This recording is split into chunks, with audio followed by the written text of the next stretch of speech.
Today we're looking at the brand new Hidizs MK12 IEMs. They're just released on Kickstarter for $129, which I think is quite a good price. And I've had these for the last couple weeks to test out and listen to them. And my new favorite IEMs, and I don't say that lightly. If you've seen some of my other IEM reviews, I tend to compare everything to the Hidizs MS3s, as those are my benchmark, most expensive IEM and best sounding IEM. Now, there are certainly some way more expensive IEMs out there, but at around $100, I feel like they're a pretty good benchmark for something that's on the upper level of mid-range without going into super high-end multi-$1,000 sets that most people are not going to be able to afford. The MS3s are no doubt a great sounding set of IEMs, but the MK12 have, in my book, dethroned them. I wouldn't even say it's too close of a competition. I still like the sound of the MS3s, but compared to the MK12, they don't have the same depth. It's not having more super low bass, but in the upper bass range, the low mids is where these really shine. And a lot of IEMs tend to be pretty scooped in the low mids and the mids in general, where more over-ear studio-style headphones tend to have a lot more mid-range and might sound more boxy in comparison. They're generally designed to be flatter, at least if they're studio over-ear headphones. The IEMs that I have all tend to have a pretty scooped sound and a design like the MS3s that has a dynamic driver for the bass and a balanced armature for the treble. While that design has a lot of strong points and can deliver really good treble and good bass, it tends to kind of scoop out the mids, and it lacks in some of that depth and lifelike weight to the sound. The MK12 IEMs feature a 12mm 91% pure magnesium driver. The low mids are definitely the standout here in the frequency range, and that's an area that often gets overlooked or cut in a lot of IEMs because it can be kind of boxy or muddy, but these never get muddy.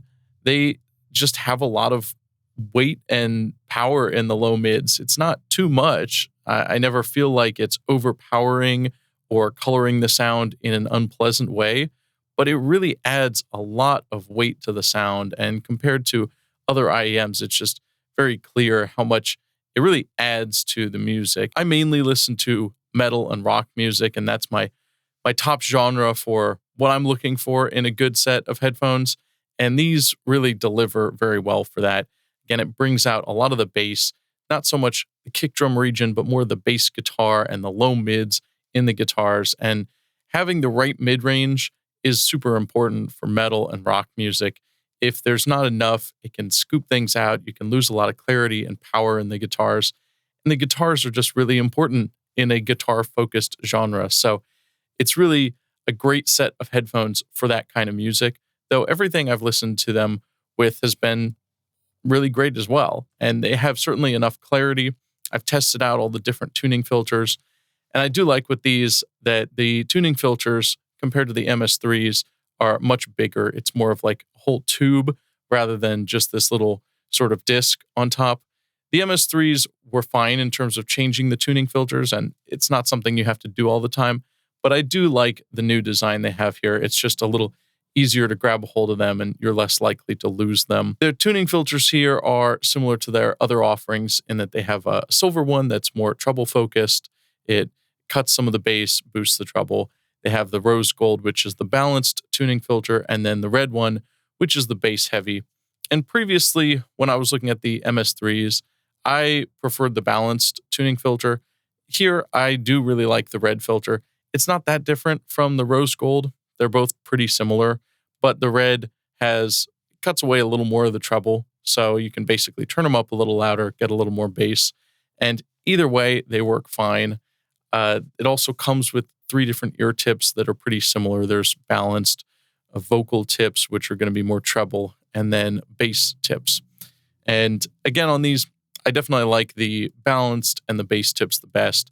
I've currently got the bass tips and the bass red filter on them, and it doesn't ever get too muddy or too bassy. It doesn't feel like anything is getting buried.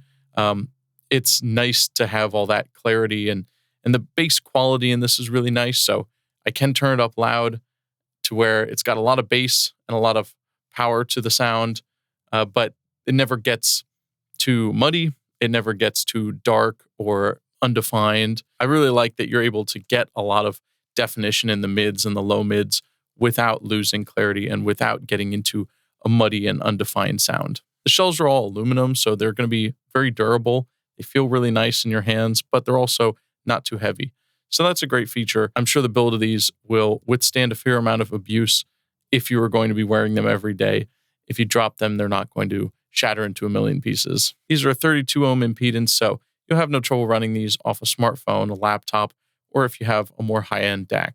In the box, we've got the IEMs, 3 different styles of ear tips for treble, balanced, or bass heavy in small, medium, and large.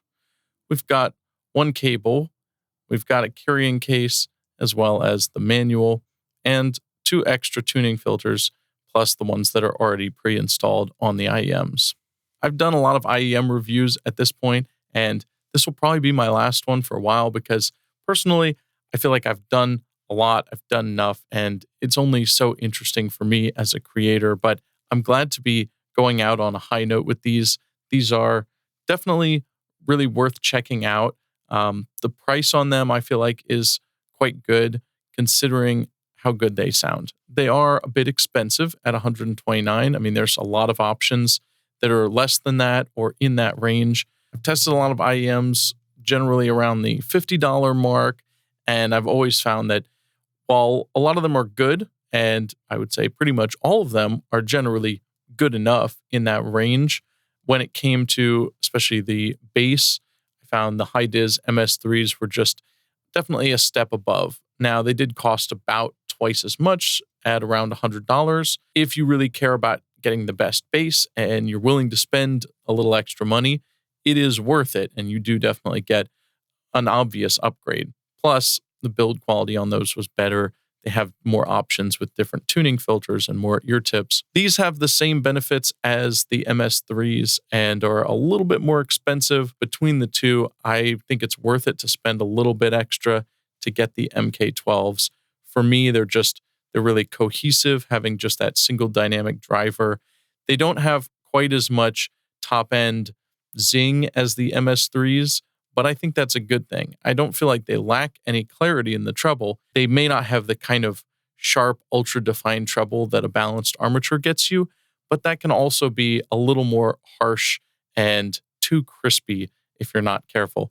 These, to me, feel like they have a much more natural, smoother treble. A lot of that upper information is like the sizzle of cymbals and the very top end of guitars, the top end of vocals. And if it's too much up there, it can sound extra clear, but it can also be annoying for that kind of music. Now, for some genres, maybe for hip hop or electronic or pop music, maybe it can be a nice sound. It all depends, really depends on what you listen to. But the MK12s for me are just a clear winner when it comes to rock and metal. They don't overemphasize the treble, which is really nice, which allows you to turn them up louder and therefore get more bass.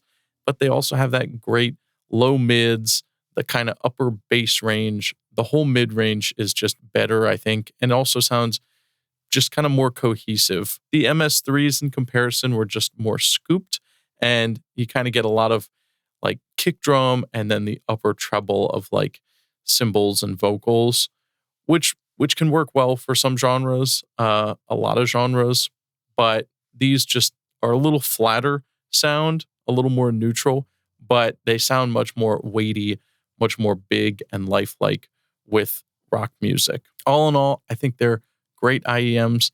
I don't really have any complaints. The cable isn't my very favorite, but it's also not a bad cable at all. Just the texture of it is maybe a slightly more rubbery than I would prefer compared to some, but like any cable, you can always replace them. And sound-wise, it's a perfectly good cable. I think the durability, the length of it, no complaints there.